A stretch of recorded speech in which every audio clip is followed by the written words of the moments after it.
அன்று காலை பேருந்து நிலையம் எப்போதும் போல பரபரப்பாக இருந்தது. ஒரு மூதாட்டி கையில் கனமான பையுடன் நின்று கொண்டிருந்தார். யாரும் கவனிக்கவில்லை. அந்த நேரத்தில் ஒரு இளைஞன் அவளிடம் வந்தான். பாட்டி, எங்க போகணும் என்று கேட்டான். அவள் சிரித்தாள். மருத்துவமனை கண்ணா. அவன் பையை கையில் எடுத்தான். டிக்கெட் வாங்கிக் கொடுத்தான். சீட்ல உட்கார வைத்தான். எனக்கு நேரம் இருக்கு பாட்டி, பயப்படாதீங்க என்று சொன்னான்.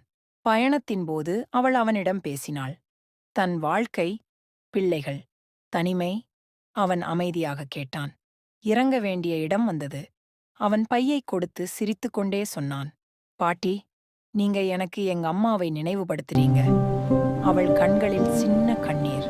கண்ணா, இன்னைக்கு எனக்கு கடவுளே நீதான். அவன் சிரித்தான். இல்ல பாட்டி, நாம எல்லாருமே ஒருவருக்கொருவர் கடவுள்தான்.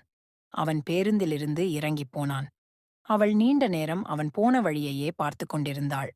சந்தோஷம் பெரிய விஷயங்களில் இல்லை. ஒரு சிறிய உதவி, ஒரு சின்ன சிரிப்பு, ஒரு நல்ல மனசு, அதுதான் ஒரு நாளை அழகாக மாற்றுகிறது.